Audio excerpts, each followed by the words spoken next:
stay low. I've been looking forward to this unboxing for a very long time. It's the new Insta360 X4, and I'm very excited that this has been upgraded to 8K. It's not something that everybody thought was going to happen. It's a big thing. I don't think it's technologically easy to put 8K into such a small package. So let's do this quickly. I'm terrible at the unboxing. 72 megapixels. So here it is.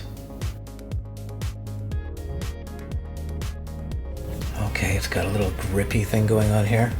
Which is good, you don't want to drop your beautiful camera. Here we have the handy carrying case. That's a thermal grip cover to keep the camera from feeling too hot when it's been running for a long time. The battery life on this camera is incredible. You can get 75 minutes out of this at full 8K. Oh, this is something else I'm excited about. It's a new lens guard system where it screws on and doesn't stick on. That seems like they've upped their game, but I'm definitely going to use these. Especially after that last crash where I just rolled straight into a curb. It was ridiculous. It made me doubt my cognitive abilities. These were so easy to put on, and I can tell you right now that the image quality seemed unaffected as long as I kept them clean.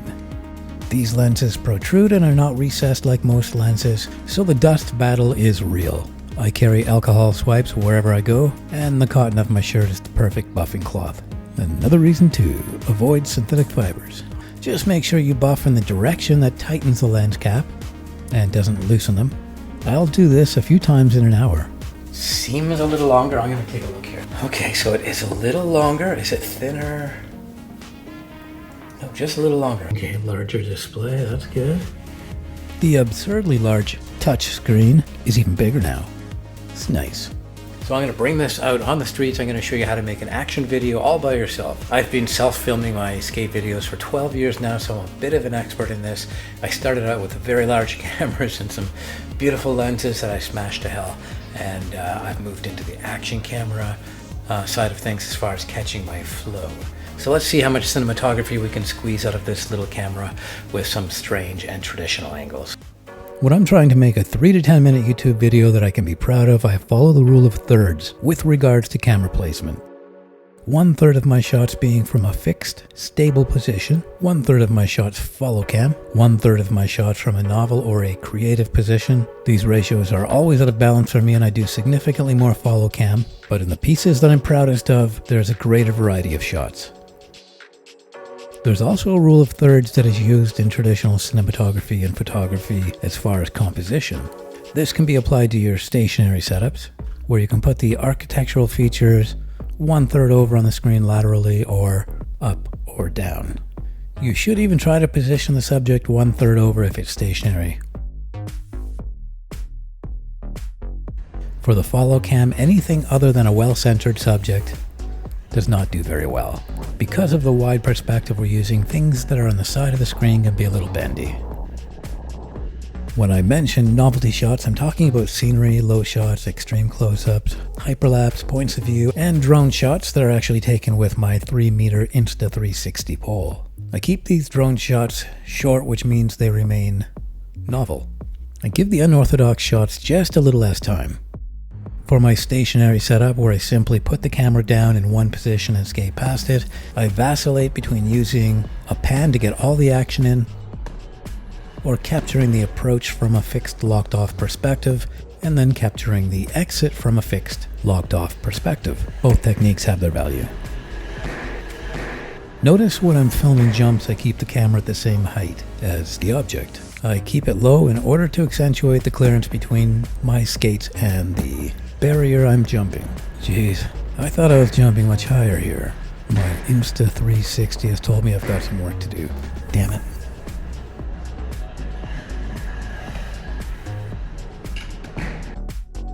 This new Insta360 X4 with its 8K is a real difference maker when it comes to capturing my skating when I'm far from the camera.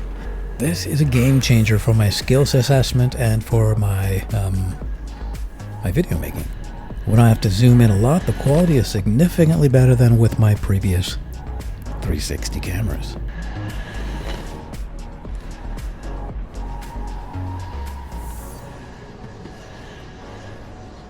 Before I show you how all these separate clips I gathered look in an edited action movie, I'm throwing out a little bonus video right in the middle of this one.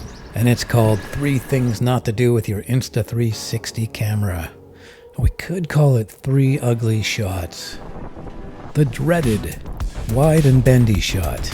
People, whether they know it or not, want the video they watch to be presented in a similar way that they would see things with their own eyes. If it's too wide, too trippy, they'll only have so much patience for it.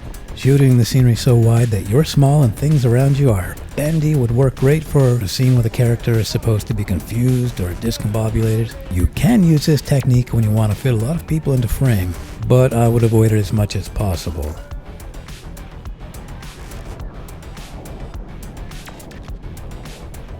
The busy arm. The stabilization of the Insta360 X4 is astounding, but it can only overcome so much movement.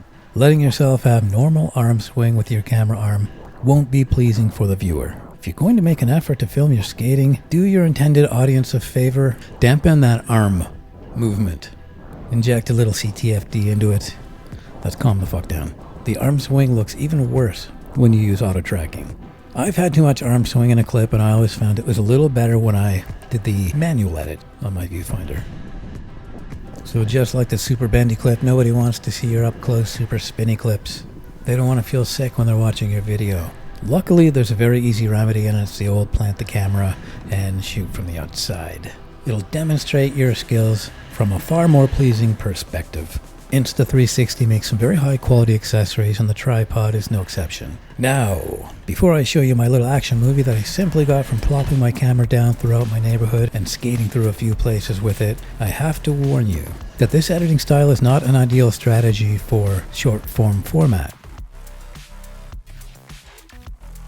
I find my best edits flounder in the short form format, but continuous takes that are packed with action do best. A simple 12 to 30 second flow like this has a far greater chance of going viral than my most intricately edited videos. Variety of shots over a longer period of time beyond 2 minutes keeps viewers engaged and creates a deeper connection with the audience because you are imparting so much non-verbal communication with your edit. So here's my little action video. Some of these sequences string together perfectly, and some of these areas are unrelated, but flow nicely from one shot to the next. I'm using the greatest variety of shots possible and allowing myself to repeat some of the same sequences from different angles. The shots are very short. The average shot is from 2 to 4 seconds long, and the longer follow cam shots give the viewer a chance to chill and latch onto something for a while before the next bit of visual excitement.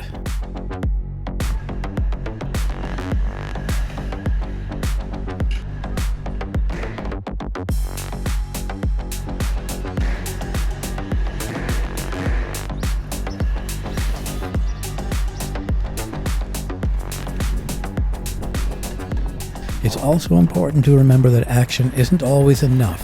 Sometimes a bit of a story or a narration like this will help keep your action video far more entertaining. There's a lot of great skaters out there, but people are watching your content because they want to know about you. I kept this video relatively stunt-free in order to demonstrate that you can make something fun just skating around the block and jumping around a bit. Notice how I used my 3-meter extend-a-pole to mimic a drone shot, but I used that very sparingly. This is one of those shots that comes under the umbrella of not from a natural, everyday perspective, so it should be limited. It's part of the decoration and not the scaffolding. These are just some of the shots and techniques that work for me, but in filmmaking, if you're not breaking rules, you're not breaking ground. Just remember this. If you get enough good quality, easy to watch, steady footage, you can throw in plenty of wild, creative stuff. There is a link to my exact camera model in the description of this video. Check it out after you subscribe. Happy shooting, skaters.